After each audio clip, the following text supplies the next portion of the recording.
Hey guys, Professor Bill, Comic Book University, and Ultimate Spider-Man, issue number 2. And since I didn't review issue number 1, I guess I'll be throwing that in there also. This was actually a really good couple of comic books. I enjoyed them. One better than two, but that's not to poop on two at all. There's just something that was a little bit weird that happened in there that I gotta kind of acknowledge. Anyway, let's get talking about all that good stuff. First, just really quick, I'm going to be a little bit weird for this one. I got an ear infection and I can't hear out of my left ear.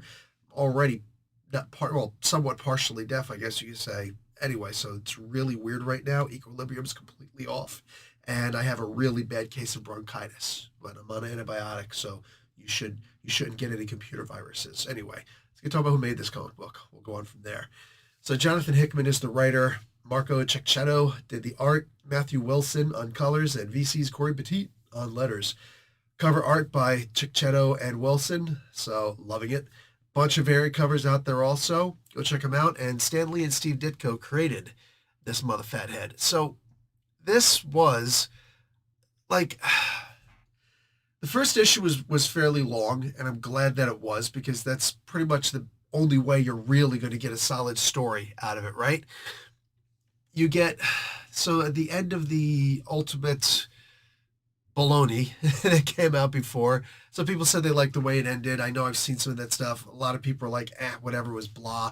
I didn't read it. I didn't review it. I'm not going to go back and read that one also. It is what it is. I think I got enough out of issue 1 of Ultimate Spider-Man in order to understand what happened in that final issue, which doubly makes this this comic book just that much better.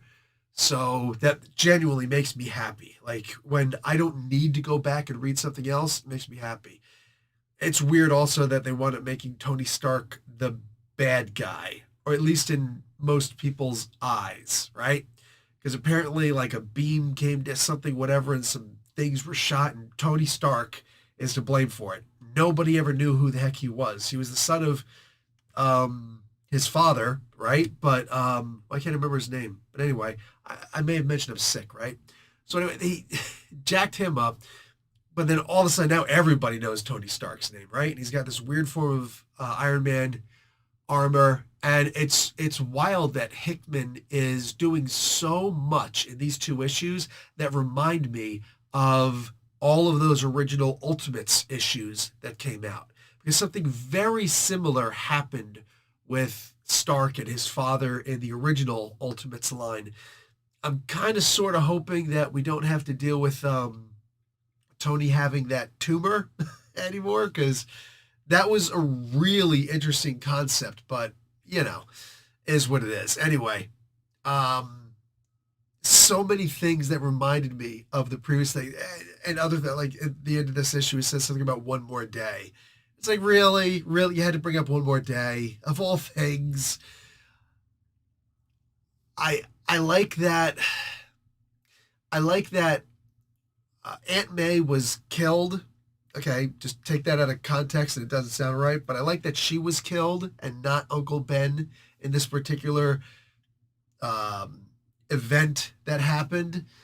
I like that Ben lived and he's dealing with things on his own. He's second in charge of the Daily Bugle, becomes first in charge of the Daily Bugle for about 5 or 6 seconds, solid seconds. And then he and J. Jonah Jameson decide to leave. And it's so, guys, I can't. It is effing amazing to see Uncle Ben and J. Jonah Jameson getting along so well together. I don't know that Peter is particularly, he's smart. I don't know that he's the chemistry whiz that he was. This is an interesting way of showing Peter, because Peter Parker is quite literally that self-made man, self-made boy, if you will, right? He was 15 when all this stuff happened. I'm saying like in the original Spider-Man stories by Ditko and Stan Lee, he made his own webbing, he made his own suit, he figured all these things out, the spider-shaped light, right? All these things he figured out on his own. No help whatsoever. Brilliant.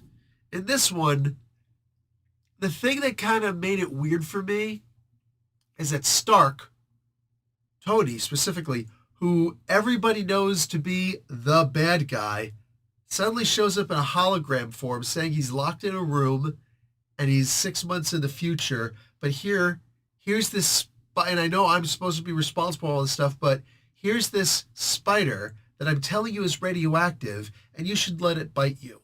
Also, here's a picotech suit, which is smaller than nanotech.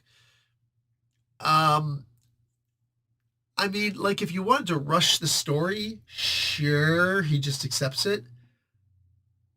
But I was saying they could have done something where he just went off on his own to try to do things, and then later, I don't know, something. I think there was a better storytelling way to do this instead of just you trust the internationally recognized terrorist guy. Maybe that's just me. Weird. One of those things. But nonetheless, the story does keep moving. In issue 2, he meets the Shocker. No, not that one. He meets the actual Shocker, which again is a great callback to the original Ultimate Spider-Man story, because that's his main repeat silly villain. Here, there's some silliness, of course. At the same time, it's also the idea that he's getting his practice in with the Shocker. Shocker isn't the dangerous, deadly villain that he is in the regular comic books. He's still not like anywhere near the ultimate villain, but he's actually very deadly in the Earth 616 universe. In the Ultimate universe, not quite so much, right? Oh, God, the congestion is getting so bad. Anyway, so, sorry, guys, I'll try to wrap this up soon. So, he gets his licks in. Well, he gets his licks out. He gets jacked up a lot by Shocker. He gets one good punch in, but nonetheless, he doesn't win in either match. He doesn't seem to have a spider sense. That's an observation. Maybe it just hasn't quite kicked in yet. It's funny because in the Earth 616, that's the first ability that he realizes is his spider sense. Immediately afterwards, he's sticking to a wall. But here, he doesn't seem to have a spider sense at all. Be nice if that was ingrained in the suit instead. I don't know. I don't know what they would do with it. I'd just be riffing off of the story that's already out here. The characters are believable. The characters feel so real. They feel so real that it's almost like I could go out and go down the street, go to my local gym or whatever, and meet up with them. Like it sounds silly, but that's honestly how I feel about these characters. They're so real. I could just go out and, oh, hey, what's going on? And I'm actually shaking their hands. So you don't usually find that in comics. And that's on the forefront here, at the forefront here.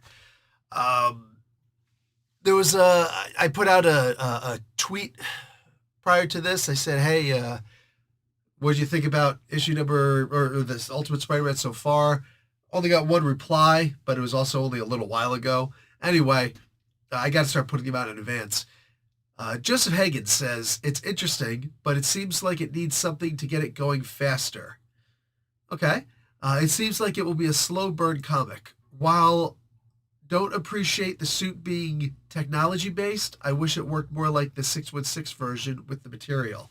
So that is something that I considered also, Joseph. And yeah, I don't think you're wrong on that at all. I found it interesting that it is a technology-based suit as opposed to the original Venom suit, or even just a regular cloth suit, right? One or the other could have worked. Now, we could have just gone with the typical nano suit, but we went with Pico instead.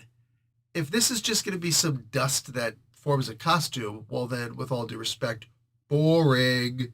What's the point? Who cares, right? It's a leotard, for crying out loud. Who cares? But with Picotech, it's even more impressive than nanotech. We're getting closer to quantum levels here, right?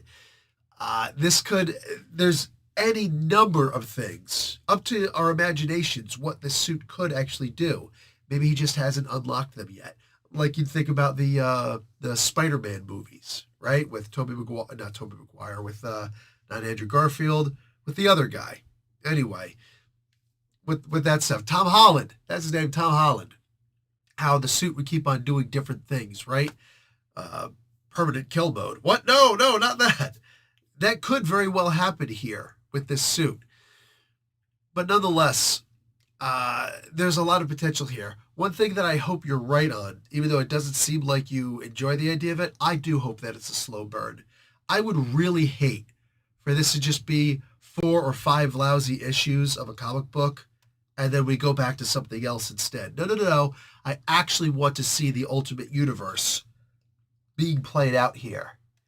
But we're gonna have to see what happens as the comic goes further. I do hope it's more of a slower burn because I want to feel this. Kingpin is the man here, but it's known that Kingpin 1 thinks that he's bigger than he actually is. It looks like Baron von Strucker is with him. I hope that we get to see the Satan Claw at some point. And somebody else is there. It almost looks like Loki with the Axe of Vengeance. Hickman is very well read in regards to the comic books at the very least. I can also argue that he is absolutely well read when it comes to physics and engineering, because those are subjects that I happen to know something about. And he absolutely does understand it very well. And I don't know what else he's familiar with. I have seen him be pretty darn good with literature as well. Here he seems to be doing the typical pulling out all the stops. When you have a great wealth of information, of knowledge to take from, it's very easy. Well, it should be relatively easy to just add a little creativity to it and make all these different stories your own. And that's what he's typically consistently been able to do. I'm going to put out a review for Ultimate Black Panther issue number 1 also, even though that came out last week, but it is what it is. I have to get to these things as I get to these things. So far, the Ultimate Universe is looking very interesting.